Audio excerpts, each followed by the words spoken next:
Greetings to you all in the name of our Lord and Savior Jesus Christ. మన ప్రభు అయిన యేసుక్రీస్తు నామములో మీ అందరికి కూడా శుభాభివందనములు తెలియజేసుకుంటున్నాము. For today's meditation, we look at the aspect of prayer. ఈ రోజు సాయంకాల సమయంలో మరి ప్రార్థన గురించిన కొన్ని విషయాలు ధ్యానించుకుందాం. So, before we get into God's word, let's have a word of prayer. దేవుని వాక్యం చూసుకునే ముందు ఒక చిన్న ప్రార్థన చేసుకుందాం. Gracious and loving Heavenly Father, Almighty God, we thank you and praise you for this wonderful time that you've given us to come into your presence. కృపగల దయగల ప్రేమగల తండ్రి, ఈ సాయంకాల సమయంలో మరొకసారి మీ పాసనికి రాగలటకు మాకు ఇచ్చిన ఒక తరుణాన్ని బట్టి మీకు వందములు స్తోత్రాలు చెల్లిస్తున్నాం. You're a great and an awesome God, and yet, Lord, you give us this many opportunities to come into your presence to call you Abba, our Father. అద్భుతమైన గొప్ప దేవుడివై ఉండి కూడా ప్రభువా, మిమ్మల్ని అబ్బా తండ్రి అని పిలిచే ఒక గొప్ప ఆధిక్యతను మీరు మాకు దయచేసినందుకు వందనాలు చెల్లిస్తున్నాం. Lord, as we're going to meditate on your word, I pray, Lord, you'd be with us and guide us. ప్రభువా, వాక్యం ధ్యానించుకుని ఉంటుండగా ప్రభువా మీరు మమ్మల్ని నడిపించి ప్రభువా కృప చూపించవలసిన ప్రార్థిస్తున్నాం. Take charge of our hearts and our thoughts and help us to be, Lord, open to receive your word with gladness. మా హృదయములను తలంపులను మీ స్వాయంలో ఉంచుకొని మీ వాక్యాన్ని సంతోషంగా స్వీకరించుటకు సహాయం చేయండి. As we're going to look into your word on the aspect of prayer, I pray, Lord, that you would help us to understand your word, and Lord, help us to become more prayerful as you want us to be. ప్రభువా, మరి ప్రార్థన గురించిన విషయాలు ధ్యానించుకొని ఉంటుండగా ప్రభువా మరి వాక్యంని అర్థం చేసుకోవడానికి మాకు సహాయం చేయండి. తద్వారా ప్రభువా మీరు మేము ఏ రీతిగా ప్రార్థన చేయాలని కోరుతున్నారో ఆ రీతిగా చేయటకు మమ్మల్ని సిద్ధపరచండి. Help us all to be encouraged from your word, and Lord, help us to come into your presence with confidence, knowing that, Lord, you hear our prayers and answer them. ఈ వాక్యం చేత ప్రోత్సహించబడి మీ యొక్క కృపా సింహాసనం వద్దకు ఎంతో ప్రభువా మరి ధైర్యంతో రాగలటకు, ఎందుకంటే మా ప్రార్థనలు ఆలకించి జవాబిచ్చే దేవుడు అని నమ్మగలటకు సహాయం చేయండి. Please be with us and guide us and hide me behind your cross. Please give me your words and your thoughts that you want me to say here. ప్రభువా మాకు నాయకుడిగా ఉండి ముందుకు నడిపించండి. నన్ను మీ యొక్క సిలువ చాటును దాచి కేవలం మీ యొక్క మాటలే ప్రభువా రాగలటకు వాడుకోవాల్సిన ప్రార్థిస్తున్నాను. Yes, call these things in the precious name of our Lord and Savior Jesus Christ. ఇవన్నీ కూడా ప్రశస్తమైన యేసుక్రీస్తు నామములో ప్రార్థించి పెట్టుకుంటున్నాం తండ్రి. ఆమేన్. So for today's meditation, we look in the book of Ephesians, chapter 6. ఈ యొక్క సాయంకాల సమయంలో మన ధ్యాన నిమిత్తమై ఎఫెసీయులకు రాసిన పత్రిక 6వ అధ్యాయంలో నుంచి చూసుకుందాం. We'll read one verse from here, verse 18. ఇందులో మరి ఒక్క వచనం మాత్రమే చూసుకుందాము. ఎఫెసీయులకు రాసిన పత్రిక 6వ అధ్యాయము 18వ వచనము చూసుకుందాం. With all prayer and petition, pray at all times in spirit, and with this in view, be on the alert with all perseverance and petition for all the saints. ఆత్మ వలన ప్రతి సమయమందును ప్రతి విధమైన ప్రార్థనను విజ్ఞాపన చేయొచ్చు. ఆ విషయమై సమస్త పరిశుద్ధుల నిమిత్తము పూర్ణమైన పట్టుదలతో విజ్ఞాపన చేయొచ్చు, మెలకువగా ఉండుడి. So here he's talking about prayer and having a prayer life, a good prayer life in our life. మరి ఇక్కడ ప్రార్థన గురించి మాట్లాడుతూ మనము మంచి ప్రార్థన పూర్వకమైన జీవితము కలిగి ఉండాలని చెప్తున్నాడు. Prayer is a very important aspect in God's word. దేవుని వాక్యంలో ప్రార్థన అనేది చాలా ప్రాముఖ్యమైనటువంటి అంశం. And all believers are called to pray. విశ్వాసులందరూ కూడా ప్రార్థన చేయాలని పిలువబడుతున్నారు. As we live our life, there are so many things that we have to go through. There are times of trouble, times of joy, times of despair, times of disappointment, and all these things. మరి మనము ఈ లోకంలో కొనసాగుచుండగా మన జీవితంలో అనేకమైన పరిస్థితులు ఎదుర్కొంటూ ఉంటాం. నిరాశకరమైన పరిస్థితులు, సంతోషకరమైన పరిస్థితులు, కఠినమైన పరిస్థితులు, ఇవన్నీ కూడా మనకి సంభవిస్తుంటాయి. And sometimes the circumstances and situations can shake us. కొన్ని పర్యాయములో మనం ఎదుర్కొనేటువంటి పరిస్థితులు మనల్ని కదిల్చేవిగా ఉంటున్నాయి. And sometimes it might confuse us, and also this uncertainty that's around us can cause us to can bring despair in our life. మరి కొన్నిసార్లు ఈ పరిస్థితులు మనకెంతో కలవరాన్ని కలిగించేవిగా ఉంటాయి. పరిస్థితులను బట్టి మనలో ఎంతో నిరుత్సాహము వచ్చేదిగా కూడా ఉంటాయి. And depending on the intensity of the situation, it can also lead people to lose their joy and hope in life. అయితే అక్కడున్న ఆ పరిస్థితి యొక్క తీవ్రతను బట్టి కొన్నిసార్లు కొన్ని పర్యాయములు మనుషుల్లో ఉన్నటువంటి సంతోషము సమాధానం కూడా కోల్పోయే పరిస్థితి వస్తుంది. As we see in India, there's a big turmoil that's going on now with so much destruction, so much uncertainty, so much damage and so much loss. And that can cause despair in our lives. ఇప్పుడు చూసినట్లయితే భారతదేశంలో ఉన్న పరిస్థితిని బట్టి ఎంతో నష్టం కలుగుతూ ఎంతో మరి కలవరము కలిగించేటువంటి పరిస్థితి చూస్తుంటున్నాం. చాలా మంది చనిపోట ఈ రీతిగా మనసులో నెమ్మది లేని పరిస్థితిని చూస్తూ ఉంటున్నాం. And there is no solution that this world can offer to us, because nobody in this world knows what actual solution is. మరి ఈ యొక్క పరిస్థితికి పరిష్కారంగా ఈ లోకాన్ని మనకి ఇచ్చేదిగా లేదు. ఎందుకంటే ఎవరికి కూడా ఈ పరిస్థితిని ఎట్లా పరిష్కరించాలో తెలియని పరిస్థితిలో ఉన్నారు. But as people of God, bought by the blood of Lord Jesus Christ, God has given us hope in Him. దేవుని బిడ్డలుగా మరి దేవుని యొక్క రక్తం చేత కొనబడిన బిడ్డలుగా దేవుడు మనకి ఒక నిరీక్షణ ఆయనలో ఇచ్చాడు. We don't have to live with the sense of hopelessness, because we know our God is on His throne and everything is under His control. మన దేవుడు సింహాసనం పైన కూర్చుని ఉన్నాడు, సమస్తమును ఆయన స్వాధీనంలో ఉంటుంది కనుక మరి అన్యుల వలె దేవుణ్ణి ఎరగని వారి వలె మనము నిరీక్షణ లేని వారుగా ఉండాల్సిన అవసరం లేదు. So we can put our hope in Him, we can trust in Him, and we can walk with Him, and we can rest in Him. కాబట్టి మనం ఆయన పైన ఆధారపడి ఆయన పైన విశ్వసించి ఆయనలో నెమ్మది పొందేవారంగా మనం ఉండాలి. So to do that though, God has given us a very important and a very precious tool, so we can be in touch with Him. కాబట్టి ఆ రీతిగా మనం ఉండాలంటే దానికి కావలసినటువంటి ఒక ఎంతో ప్రాముఖ్యమైన పరికరము దేవుడు మనకి ఇచ్చాడు. And that tool is called prayer. అదేంటంటే ప్రార్థన. So this powerful tool helps us to be in touch with our eternal God, to know more about Him, to know more about His ways and walk in His ways. నిత్యమైన దేవుణ్ణి తెలుసుకోవడానికి, ఆయన వాక్యాన్ని తెలుసుకొని ఆయన మార్గంలో నడుచుకొని ఆయనలో సమాధానంగా ఉండడానికి ప్రార్థన అనే గొప్ప పరికరము దేవుడు మనకు అనుగ్రహించాడు. It is a tool to communicate with our God. మన దేవుడితో మనము సంభాషణ కలిగి ఉండేటువంటి ఒక పరికరముగా ఇది ఉంటుంది. And as we communicate with our God daily, on a daily basis, it brings us closer to Him and builds an intimate relationship with Him. మరి ఆ రీతిగా ప్రభుతో మనము సంభాషించే వారిగా మనం అనుదినం ఉన్నట్లయితే మరి మనము ఆయనతో కలిగి ఉన్నటువంటి సంబంధంలో మనం బలపడుతూ ఆత్మీయంగా ఎదిగే వరంగా ఉంటున్నాం. And as we spend more time with Him, we will discover how great and awesome our God is, how faithful and kind He is. మరి ఆయనతో సమయము ఎక్కువగా గడుపుతూ ఉంటున్నప్పుడు ఆయన ఎంత దయాదాక్షిణ్య పూర్ణుడో, ఎంత గొప్ప దేవుడో, ఎంత కనికరం గల దేవుడో ఇవన్నీ కూడా మనం గుర్తిస్తూ ఉంటాం. So all of this can be discovered through the tool of prayer when we have that daily discipline of prayer with God.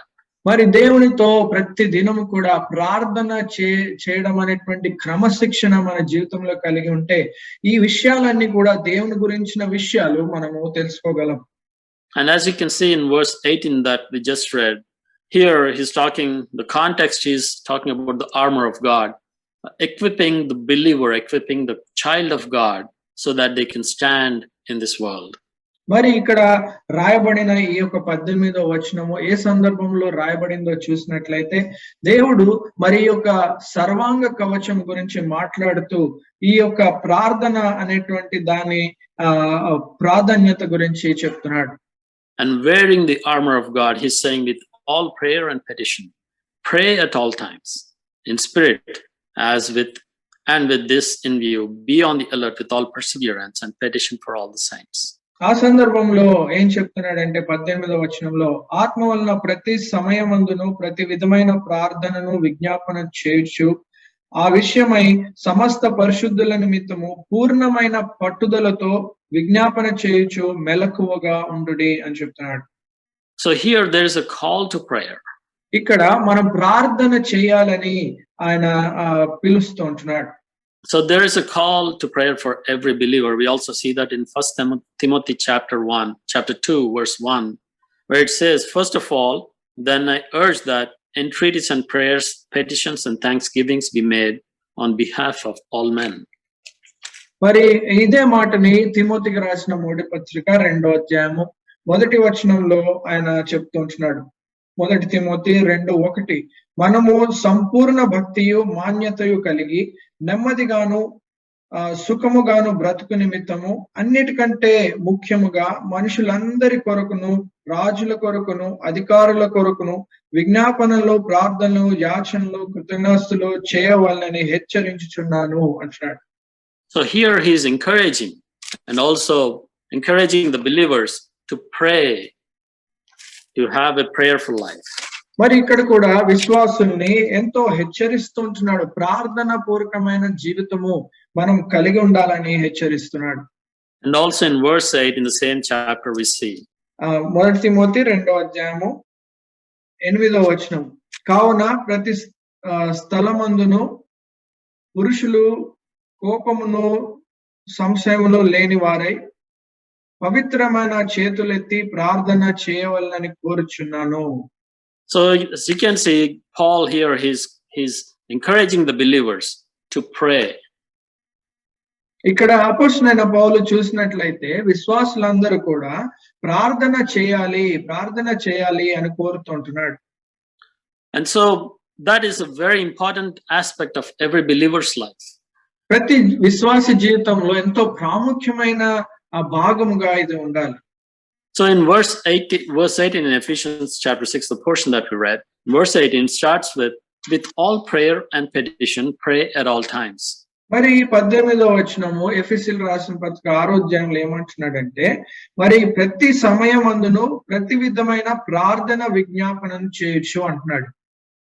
So here he's telling everybody to pray and also to bring the petitions to God. ఇక్కడ మరి ప్రతి విశ్వాసి ప్రార్థన చేయాలి, తర్వాత విజ్ఞాపనం చేయాలని చెప్తున్నాడు. So how do we pray? What is Paul saying here? కాబట్టి అపోస్తలుడైన పౌలు ఏం చెప్తున్నాడు, మనం ఎట్లా ప్రార్థన చేయాలి? So to get a little bit more insight into it, let us look into Psalm 62:8. మరి ఇంకా కొన్ని వచనాలు చూసుకుందాం. కీర్తన గ్రంథము 62వ అధ్యాయము 8వ వచనం. కీర్తనలు 62:8. Trust in him at all times, so people, pour out your heart before God. Before him, God is a refuge to us. జనులారా ఎల్లప్పుడూ ఆయన యందు నమ్మిక ఉంచుడి, ఆయన సన్నిధిని మీ హృదయములను కుమ్మరించుడి, దేవుడు మనకు ఆశ్రయము. So believers are called to pray. కాబట్టి విశ్వాసులు ప్రార్థన చేయాలని పిలువబడుతున్నారు. We can also see that in 1 Thessalonians chapter 5, verse 18. It says, in everything give thanks, for this is God's will for you in Christ Jesus. తెస్సలోనికీయులకు రాసిన మొదటి పత్రిక 5వ అధ్యాయము 18వ వచనంలో కూడా ఇదే మాటను చూస్తుంటున్నాం. ప్రతి విషయమునందును కృతజ్ఞతాస్తులు చెల్లించుడి, ఇలాగు చేయుట యేసుక్రీస్తునందు మీ విషయంలో దేవుని చిత్తము. Yeah, it is God's will for us as believers to pray and also give thanks to him in everything. కాబట్టి విశ్వాసులుగా మరి ప్రతి విషయంలో కూడా దేవుని ప్రార్థించి ఆయన కృతజ్ఞతాస్తులు చెల్లించడం అనేది ఇది దేవుని చిత్తము అని చెప్తున్నాడు. So prayer is a time when we pour out our hearts to God, opening up our hearts and letting our deepest thoughts and desires, putting them before God. కాబట్టి ప్రార్థన సమయంలో మన హృదయం విప్పి మన హృదయంలో ఉన్నటువంటి తలంపులు, ప్రశ్నలు, మన భారాలన్నీ కూడా ప్రభువు ముందు దారపోసుకునే సమయంగా అది ఉంటుంది. It says in Psalm 62:8, trust in him at all times, O people. Pour out your heart before him. God is a refuge for us. మరి కీర్తనల గ్రంథము 62వ అధ్యాయము 8వ వచనంలో ఈ రీతిగా చెప్తున్నాడు ఏంటంటే, జనులారా ఎల్లప్పుడూ ఆయన యందు నమ్మిక ఉంచుడి, ఆయన సన్నిధిని మీ హృదయములను కుమ్మరించుడి, దేవుడు మనకు ఆశ్రయము అని చెప్తున్నాడు. Yeah, God is our refuge, so we can always come into his presence and pour out our hearts because he already knows the things that are in our hearts. He knows the things that we need and the things and the situations that we are going through. దేవుడు మనకు ఆశ్రయం కనుక మనం వెళ్ళే పరిస్థితులు ఎటువంటివో మనకు వచ్చేటువంటి సమస్యలు ఎలాంటివో ఇవన్నీ ఆయన ఎరిగి ఉంటున్నాడు కాబట్టి మన హృదయాలు ఆయన సన్నిధిలో కుమ్మరించుకోగలం. And when we do that, the peace of God will fill us and will have peace in us. అప్పుడు ఆ రీతిగా మనం ప్రార్థన చేసినప్పుడు దేవుని యొక్క సమాధానం మనలో నింపేవాడిగా ఉంటున్నాడు. మనలో సమాధానము మనము కలిగి ఉంటాం. We see that in Philippians 4:6 and 7. It says, "Be anxious for nothing, but in everything by prayer and supplication with thanksgiving let your requests be made known to God, and the peace of God which surpasses all comprehension shall guard your hearts and your minds in Christ Jesus." ఫిలిప్పీయులకు రాసిన పత్రిక 4వ అధ్యాయము 6-8 వరకు ఆయన ఇలా చెప్తూ ఉంటున్నాడు. దేనిని గురించి చింతపడకుడి గాని ప్రతి విషయములోను ప్రార్థన విజ్ఞాపనల చేత కృతజ్ఞతా పూర్వకముగా మీ విన్నపములు దేవునికి తెలియజేయుడి. అప్పుడు సమస్త జ్ఞానంకు మించిన దేవుని సమాధానము యేసుక్రీస్తు వలన మీ హృదయములకును మీ తలంపులకును కావలి ఉండును. So God's peace will fill our hearts and the anxiousness will be taken away. కాబట్టి దేవుని యొక్క సమాధానము మన హృదయములను మరి తలంపులకు కావలి ఉంటాయి కాబట్టి మనలో ఉన్నటువంటి కలవరము వెళ్ళిపోతుంది. So regardless of what situations you're going through, whatever difficulties we're going through, when we come into the presence of the Lord and put them at his feet and pour out our hearts in the presence of the Lord, God will take care of us. God will give his peace and protect us. కాబట్టి మన పరిస్థితులు ఎట్లా ఉన్నప్పటికీ స్థితిగతులు ఎట్లా ఉన్నప్పటికీ కూడా మన హృదయాన్ని ప్రభు సన్నిధిలో దారపోసుకుంటున్నప్పుడు దేవుడు తన యొక్క సమాధానం మనకి దయచేసి మనకి నెమ్మది దయచేసేవాడుగా ఉంటున్నాడు. So here in verse 8 in Ephesians 6:18 we see with all prayer and petition. So we have to pray and also bring our petitions to him. మరి కాబట్టి ఇక్కడ ఆ ఎఫెసీయులకు రాసిన పత్రిక 6:18 ఏమంటున్నాడంటే ప్రతి విధమైన ప్రార్థన విజ్ఞాపన చేయొచ్చు, ప్రతి విషయమైన సమస్త పరిస్థితుల నిమిత్తము పూర్ణమైన పట్టుదలతో విజ్ఞాపన చేత మెలకువగా ఉండుడి అంటారు. అంటే ప్రతిది కూడా ఆయన సన్నిధికి తీసుకురమ్మన్న విషయము ఆయన చెప్తున్నాడు. Yeah, with all prayer and petition. And also here he says, how long should we do it? How often should we do it? మనం ప్రార్థన చేయడం మాత్రమే కాదు, ఎంత తరచుగా మనం చేయాలనేది కూడా చెప్తున్నాడు. And here he says, pray at all times. మరి ఏమంటున్నాడంటే ప్రతి సమయమందును అంటున్నాడు. So pray at all times. Does it mean that every moment of our lives, or how often should we do it? మరి ప్రతి సమయం అందంటే మన జీవితంలో ప్రతి క్షణమా లేకపోతే ఎంత తరచుగా మనము ప్రార్థన చేయాలి? How practical is it to pray without ceasing? మరి ఎడతెగక ప్రార్థన చేయడం అనేది అది క్రియాపూర్వకంగా సాధ్యమా? What does it actually mean though? మరి దీని అర్థం ఏంటి? దీని భావం ఏంటి? So as we know, if you have been praying, if you have prayed in the past, and if you have a habit of praying on a daily basis, you would have the experience that some of the prayers get answered quickly, some take some time to get answered.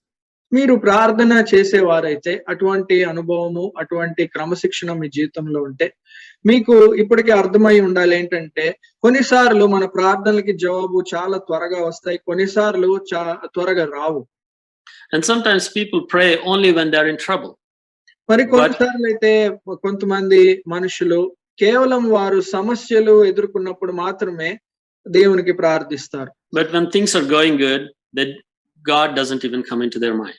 అయితే అన్ని సక్రమంగా చాలా సవ్యంగా జరుగుతున్నప్పుడు మాత్రం దేవుడు గుర్తు కూడా రాడు.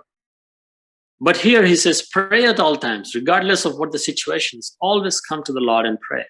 అయితే ఇక్కడ ఈ పౌలు ఏం చెప్తున్నాడంటే ప్రతి సమయమునందు ప్రార్థన చేయాలి, పరిస్థితులు ఎట్లా ఉన్నా సరే ప్రార్థన ప్రతి సమయమందు చేయాలని చెప్తున్నాడు.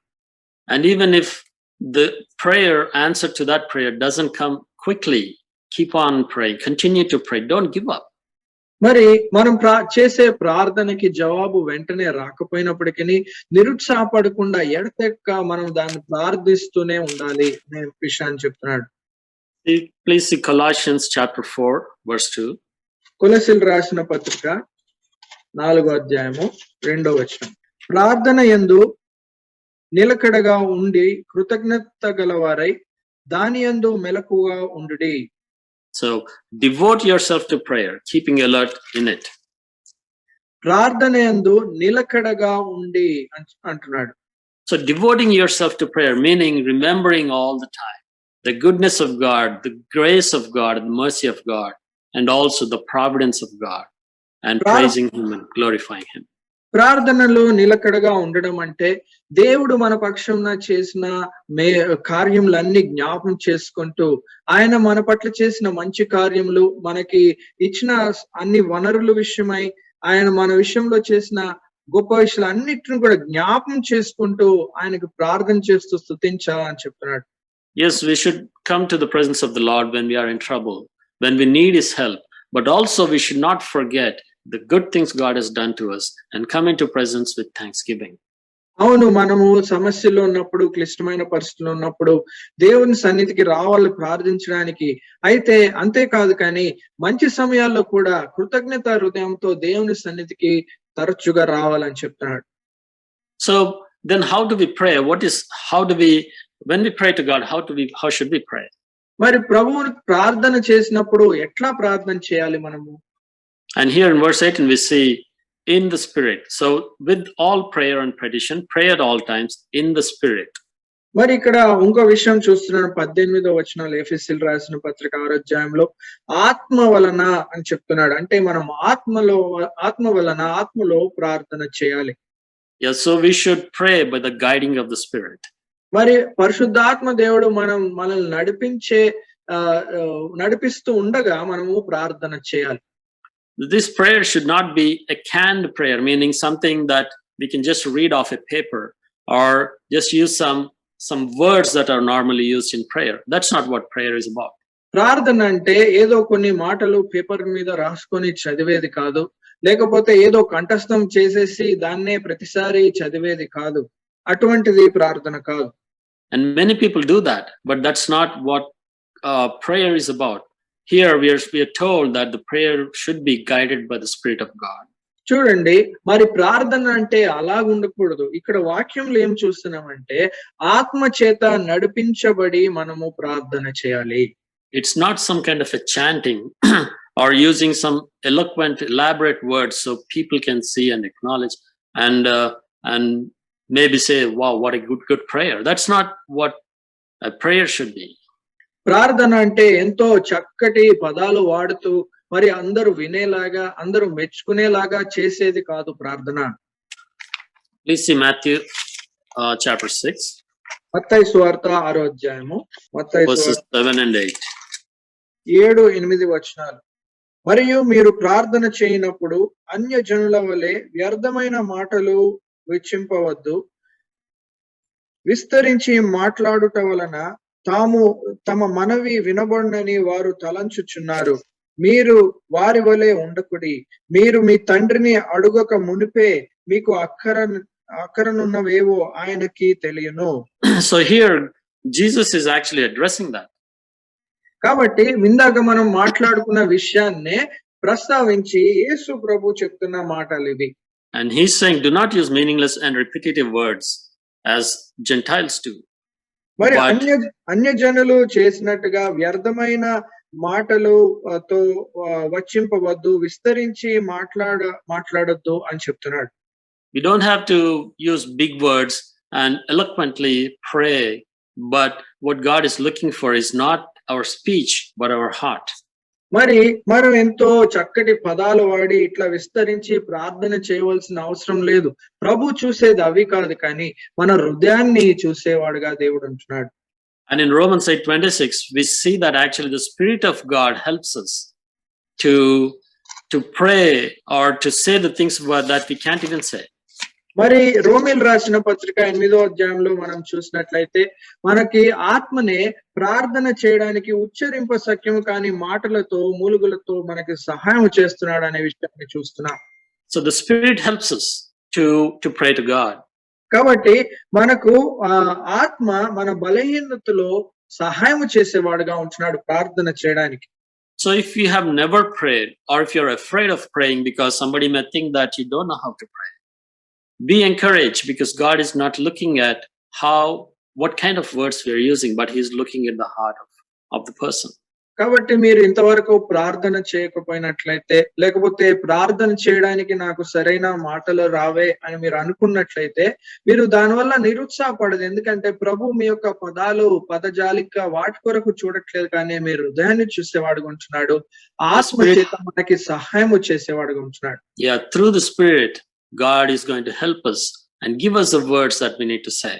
చూడండి, రోమీయులకు రాసిన పత్రిక 8వ అధ్యాయం 26వ వచనం అదే మాట చెప్తున్నాడు. అటువలే ఆత్మయు మన బలహీనతను చూచి సహాయము చేయుచున్నాడు ప్రార్థన విషయంలో. Yeah, He is interceding and helping us in our prayer. మన ప్రార్థనలో ఆయన మన పక్షంలో విజ్ఞాపన చేస్తూ సహాయపడుతున్నాడు. And also here in verse 18, Ephesians 6:18. ఎఫెసీయులకు రాసిన పత్రిక 6:18లో మళ్ళా చూస్తుంటున్నాము. And continuing to say that in the Spirit, and with this in view, be on the alert with all perseverance and petition for all saints. చూడండి ఏమంటున్నాడంటే, ఆ విషయమై సమస్త పరిశుద్ధుల నిమిత్తమై పూర్ణమైన పట్టుదలతో విజ్ఞాపన చేయుచు మెలకువగా ఉండుడి. So he's reminding the believers here to be attentive or be on the alert. ఇక్కడ విశ్వాసులకు ప్రత్యేకంగా ఆయన ఏం చెప్తున్నాడంటే మెలకువగా ఉండుడి అని చెప్తా ఉంటున్నాడు. And also here we see he's calling us to pray, remember in our prayers for all the saints. అంతేకాకుండా మన ప్రార్థనలో మనం ప్రార్థన చేసినప్పుడు సమస్త పరిశుద్ధుల నిమిత్తమై, అంటే వారిని జ్ఞాపం చేసుకొని ప్రార్థన చేయమని చెప్తున్నాడు. So generally I'm guilty of this too. Most of us, generally when we pray, we are praying for ourselves, our family, our extended family, our friends, most of the time. చాలా సార్లు చూసినట్లయితే ఈ విషయంలో నేను కూడా నేరస్తున్నే. ఏంటంటే చాలా సార్లు మనం ప్రార్థన చేసినప్పుడు మన కొరకు, మన కుటుంబ కొరకు, మన బంధువులు, మిత్రులు వారి కొరకే చేస్తూ ఉంటాం. But what we see here is, when we pray, we have to not only pray for ourselves. Yes, it's important that we pray for ourselves and have a disciplined prayer life so we can grow in the Lord. But we should also pray for our dear brothers and sisters. కాబట్టి ఇక్కడ మనం చూసేది ఏంటంటే, ప్రార్థించినప్పుడు మన కొరకు ప్రార్థన చేసుకోవడం మాత్రమే కాదు, అవును చేసుకోవాలి, తద్వారా మనం బలపడతాం ప్రభులో. అయినప్పటికీ అంతతో ఆపకుండా సమస్త పరిశుద్ధుల్ని జ్ఞాపం చేసుకుంటూ వారి కొరకు కూడా ప్రార్థన చేయాలని చెప్తుంటున్నాడు. And when we pray for ourselves, we will have that intimate closeness with God, intimate relationship, or our fellowship with our Savior, and through that we will be enriched spiritually. ఎప్పుడైతే మనం ఆ రీతిగా ప్రార్థన చేస్తామో, మన యొక్క తండ్రితో, రక్షకుడితో ఎంతో అన్యోన్య సహవాసం కలిగిన వారమై ఆత్మీయంగా బలపడే వారంగా ఉంటాం. And not only that, when we are in prayer, when we have this prayer life, then we are constantly making sure that our life is right in the sight of God. అంతేకాకుండా మనం ఇటువంటి ప్రార్థన జీవితం కలిగిన వారమైతే మన జీవితాలు దేవుని వాక్యానికి పోల్చుకొని సరిగ్గా ఉన్నాయా లేదా అని మనం సరి చేసుకునే వారంగా కూడా ఉంటాం. It is important that we make sure that our life is right in the sight of God. దేవుని దృష్టిలో మన జీవితాలు సరైనగా ఉన్నాయా లేదా అని మనం గమనించుకొని సరి చేసుకోవాల్సిన ఎంతో ప్రాముఖ్యమైన విషయం. Because when Jesus Christ comes, we don't know when He's coming. We should not be in a position where we can't go with Him. మరి ఎందుకంటే యేసుక్రీస్తు ప్రభువారు త్వరలో రానయ్యున్నాడు, ఎప్పుడు వస్తాడో తెలీదు. కానీ ఆయన వచ్చినప్పుడు ఆయనతో కూడా మనము వెళ్ళడానికి సిద్ధముగా ఉన్నవారుగా మనం ఉండాలి. We should be ready for the coming of our Lord Jesus Christ. యేసుక్రీస్తు ప్రభువారి యొక్క రాకడ కొరకై ఎల్లప్పుడూ మనము సిద్ధపడిన వారుగా మనం ఉండాలి. Please see Mark chapter 13 verse 33. Mark సువార్త 13:33. జాగ్రత్త పడుడి, మెలకువగా ఉండి ప్రార్థన చేయుడి, ఆ కాలం ఎప్పుడు వచ్చునో మీకు తెలియదు. So this time that he's talking about is the coming of Lord Jesus Christ. ఇక్కడ ఏ కాలం గురించి మాట్లాడుతున్నాడంటే యేసుక్రీస్తు ప్రభువారి యొక్క రెండో రాకడ, ఆ కాలం గురించి చెప్తున్నాడు. So keeping that in mind, keeping that in view, we have to make sure that our life is right with God. దాన్ని జ్ఞాపం పెట్టుకొని దాని దృష్టిలో దేవుని యొక్క రెండవ రాకడ దృష్టిలో మనము మన జీవితాన్ని సరి చేసుకుంటూ జాగ్రత్త పడాలి, మెలకుగా ఉండాలి. And that's what he's referring to here in Ephesians chapter 6 verse 18. That be on the alert with all perseverance. ఎఫెసీయులకు రాసిన పత్రిక 6వ అధ్యాయము 18వ వచనంలో ఇదే విషయాన్ని మనకి జ్ఞాపం చేస్తున్నాడు. ఏమంటున్నాడంటే మీరు పట్టుదలతో విజ్ఞాపన చేయొచ్చు, మెలకువగా ఉండుడి. So it is very important not only to pray for ourselves and make sure that our life is right with God, but also that we pray for all the saints. మరి కాబట్టి ప్రార్థన జీవితము మనం కలిగి ఉండడం చాలా ప్రాముఖ్యమైన విషయము. మన కొరకై ప్రార్థించుకోవడం మాత్రమే కాకుండా సమస్త విశ్వాసులు పరిశుద్ధులను జ్ఞాపం చేసుకుంటూ వారి కొరకు కూడా ప్రార్థన చేసేవారుగా మనం ఉండాలి. God has not only called us to pray, but he has also given us promises. దేవుడు మనల్ని ప్రార్థన చేయడానికి పిలవడం మాత్రమే కాదు, కానీ మనకి వాగ్దానాలు కూడా ఇచ్చిన దేవుడుగా ఉంటున్నాడు. Let's see 1 John chapter 5. మొదటి యోహాను పత్రిక 5వ అధ్యాయం verse 14 and 15 also. 14-15. ఆయనను బట్టి మనకు కలిగిన ధైర్యం ఏదనగా ఆయన చిత్తానుసారంగా మనమేది అడిగినను ఆయన మన మనవి ఆలకించునన్నదియే.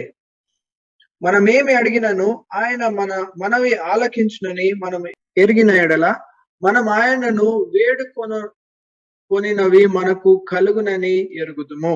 So here we see that we can come with confidence that our God will hear our prayer and our requests are with him. మనము దేవుని సన్నిధికి వచ్చి ప్రార్థన చేసినప్పుడు మన విజ్ఞాపనలు, మన విన్నపములు ఆయన వింటాడు అనే ధైర్యంతో ఆయన సన్నిధికి మనం రాగలం. So that is a promise that God has given us. He called us to pray and he's also a God who hears our prayers. మరి ఆయన మనం ప్రార్థన చేయడానికి ఆయన పిలుస్తూ ఉంటున్నాడు. అంతేకాకుండా మన ప్రార్థనలు వినేవాడుగా ఉంటున్నాడు. కాబట్టి మనము దాన్ని బట్టి మనకు ధైర్యముగా ఆయన యొద్దకు రావాలని చెప్తున్నాడు. And not only that, he said that he hears our prayers and he answers our prayers. మరి ఆయన మన ప్రార్థనలు వినడమే కాకుండా మన ప్రార్థనలు ఆలకించి మరి మన ప్రార్థనలకి జవాబిచ్చేవాడుగా ఉంటున్నాడు. How do we know that? Please see Jeremiah 33 verse 3. ఇర్మియా గ్రంథము 33:3. నాకు మొరపెట్టుము, నేను నీకు ఉత్తరం ఇచ్చేదను, నీవు గ్రహింపలేని గొప్ప సంగతులు, గూఢమైన సంగతులను నీకు తెలియజేతును. So that is how we can know the intimate things of God, the great mysteries of God, because he is going to reveal that to us when we pray to him. మనము ఆయన విషయంలో మనం ప్రార్థనలో గడిపినప్పుడు, ఆయన సన్నిధిలో ప్రార్థనలో ఉన్నప్పుడు మరి గ్రహింపలేని గొప్ప సంగతులు, గూఢమైన సంగతులు ఆయన మనకి తెలియజేసేవాడుగా ఉంటున్నాడు. So we can come with confidence into his presence, knowing that he hears our prayers and also answers our prayers. కాబట్టి మరి ఆయన మన ప్రార్థనలు వింటాడు, మన ప్రార్థనలకి జవాబిస్తాడు అనేటువంటి ధైర్యముతో మనము ఆయన సన్నిధికి రాగలము. Many a times we come into his presence with a lot of anxiety in our heart. చాలా సార్లు ఆయన సన్నిధికి హృదయం ఎంతో కలవరముతో ఉన్నప్పుడు వస్తూ ఉంటాం. With many burdens on our shoulders. మన భుజాల పైన ఎన్నో భారాలు మోసుకుంటూ ఆయన సన్నిధికి వస్తూ ఉంటాం. Sometimes life is stressful, and those times is when we come into the presence of the Lord asking for his help. మరి జీవితం ఎంతో కష్టంగా ఉంటుంది కాబట్టి అటువంటి పరిస్థితిలో భారాలతో ప్రభు సన్నిధికి సహాయం కొరకు వస్తూ ఉంటాం. And when we come into his presence, God has another promise for us. మరి ఎప్పుడైతే ఆయన సన్నిధికి మనం వస్తుంటున్నామో దేవుడు మనకి ఆయన వాగ్దానం ఇస్తుంటున్నాడు. Please see Isaiah chapter 26. యెషయా గ్రంథము 26వ అధ్యాయము verses 3 and 4. 3-4 వచనాలు. ఎవని మనస్సు నీ మీద ఆనుకునునో వాని నీవు పూర్ణ శాంతి గలవానిగాను కాపాడుదువు. ఏలయనగా అతడు నీ యందు విశ్వసించి ఉన్నాడు. యెహోవాయే నిత్య ఆశ్రయ దుర్గము, యుగయుగములు యెహోవాను నమ్ముకొనుడి. Yeah, here we see the steadfast of mind. God is going to keep that person in perfect peace. మరి Because- ఎవని మనస్సు నీ మీద ఆనుకొనునో వానిని నీవు పూర్ణ శాంతి గలవానిగా కాపాడుదువు. Yeah, many times it come because there is so much anxiety in us. And when we come into his presence, God is going to give us peace. And God is going to keep us in perfect peace. చాలా సార్లు ఎన్నో కలవరాలతో భారాలతో ప్రభు సన్నిధికి వస్తూ ఉంటాం. అయితే ఎప్పుడైతే ఆయన సన్నిధికి వచ్చి ఆయన మీద మనము ఆనుకునే వారంగా ఉంటున్నామో అప్పుడు ఆయన పూర్ణ శాంతి గలవానిగా మనల్ని ఆయన చేస్తూ ఉన్నాడు. So if we trust in the Lord and we come into his presence and pour out our hearts in prayer, day in and day out, he keeps us in perfect peace. We don't have to worry about anything that may come around us. కాబట్టి ఎప్పుడైతే ప్రభు సన్నిధిలో మనము గడుపుతూ ప్రార్థనలో గడుపుతూ మన హృదయ భారాలు ఆయన సన్నిధిలో కుమ్మరిస్తూ ఆయన పైన ఆనుకుంటూ ఉంటామో ఆయన మనకి సంపూర్ణ శాంతి కలిగించేవాడుగా ఉంటున్నాడు. కాబట్టి దేని విషయంలో కలవరపడకుండా సమాధానంగా మనం ఉంటాం. So through the word that we saw today, God is encouraging us to be a person, be believers who can come into his presence and put our requests and our petitions in his presence. కాబట్టి ఈ వాక్యాల ద్వారా దేవుడి సాయంకాల సమయంలో విశ్వాసులుగా ఆయన సన్నిధికి వచ్చి మన యొక్క ప్రార్థన విజ్ఞాపనలు ఆయన సన్నిధిలో మనం కుమ్మరించుకోవాలని ఆయన మనల్ని ప్రోత్సహిస్తున్నాడు. We can come into his presence with confidence, knowing that he hears our prayers and answers them as well. మన ప్రార్థనలు విని ఆయన మన ప్రార్థనలకు జవాబిస్తాడు అనేటువంటి ధైర్యముతో అటువంటి విశ్వాసంతో ఆయన సన్నిధికి మనం రాగలం. If you have put your faith in Lord Jesus Christ and you have become his child, God is calling you. It is a mandate for us to become prayer warriors, to be people of prayer. మరి దేవుని క్రీస్తు ప్రభువానందు మీరు విశ్వసించినట్లయితే మీరు దేవుని బిడ్డలుగా మీరు అయినట్లయితే మరి దేవుడు ఇది ఒక తప్పకుండా మనము మన జీవితంలో చేయాలి, ఇది అన్వయించుకోవాలి ఖచ్చితంగా అనే ఒక ఆజ్ఞగా ఆయన మనకి ఇస్తుంటున్నాడు. అదేంటంటే మనము ప్రార్థించేవారుగా ఉండాలి. To live an overcoming life in this world, we have to have this prayer life in us. జయ జీవితము ఈ లోకములో మనం జీవించాలంటే ఈ ప్రార్థన జీవితము మనము కలిగి ఉండాలి. And with that, we should persevere whatever comes, whatever happens. If we stay on the Lord, God will keep us in perfect peace. We will not be ashamed. We will not be afraid of anything. కాబట్టి మన జీవితంలో ఏమి సంభవించినా ఎటువంటి పరిస్థితి ఎదుర్కోవలసి వచ్చినప్పటికీ కూడా దేవుడు మనల్ని సంపూర్ణ శాంతి గలవారుగా సమృద్ధి అయిన శాంతిని నెమ్మది మనకు కలుగచేస్తూ ఉంటాడు. కాబట్టి దేని విషయంలో కూడా కంగారు పడకుండా ఆయన పైన నమ్మకం ఉంచి ముందుకి వెళ్ళవచ్చు. At the same time, we should also remember our brothers, the saints, brothers and sisters in the Lord, who are in different places, different situations, some as going as missionaries, and in difficult living a difficult life, proclaiming the word of God. We have to remember them as well. కాబట్టి అదే సమయంలో మనం ప్రార్థిస్తున్నప్పుడు సమస్త పరిశుద్ధుల్ని జ్ఞాపకం చేసుకుంటూ అనేక మంది మిషనరీలు ఈ రీతిగా దేవుని సువార్త ప్రకటిస్తూ ఇబ్బందులు కష్టాలు ఇరకాటంలో ఉంటున్నారు. వారందరినీ కూడా మనం జ్ఞాపకం చేసుకుని వారి కొరకు కూడా ప్రార్థించాలి. So remembering that during prayer we pour out our hearts to the Lord, and also knowing that the Spirit of God will enable us to pray in a way that we ourselves cannot pray, but God has given His Spirit to help us to pray. కాబట్టి దేవుని సన్నిధికి ప్రార్థించడానికి వచ్చినప్పుడు మరి ఏమి ప్రార్థించాలో ఎట్లా ప్రార్థించాలో తెలియని పరిస్థితి ఉన్నప్పటికీ కూడా దేవుడు ఆయన ఆత్మ చేత మనకి సహాయం చేసేవాడుగా ఉంటున్నాడు, ప్రార్థనలో చేయడానికి ముందుకి నడిపించేవాడుగా ఉంటున్నాడు. So let us encourage one another, be encouraged through God's word today, that we can come with confidence into His presence and pour out our hearts and ask for His help, and God will keep us in perfect peace and guide us. కాబట్టి ఈ సాయంకాల సమయంలో ప్రభు సన్నిధిలో ప్రార్థించడానికి మనము ఈ వాక్యాల చేత ప్రేరేపించబడి మరి దేవుడు మన ప్రార్థనలు ఆలకించి జవాబిచ్చేవాడుగా ఉంటున్నాడు, మనల్ని సంపూర్ణ శాంతిలో నెమ్మదిలో మనల్ని ఉంచుతాడు అనేటువంటి ధైర్యముతో ప్రభు సన్నిధిలోకి మనం ప్రార్థనలోకి వెళ్దాం. May the Lord bless His word. దేవుడు ఈ వాక్యాన్ని దీవించునుగాక.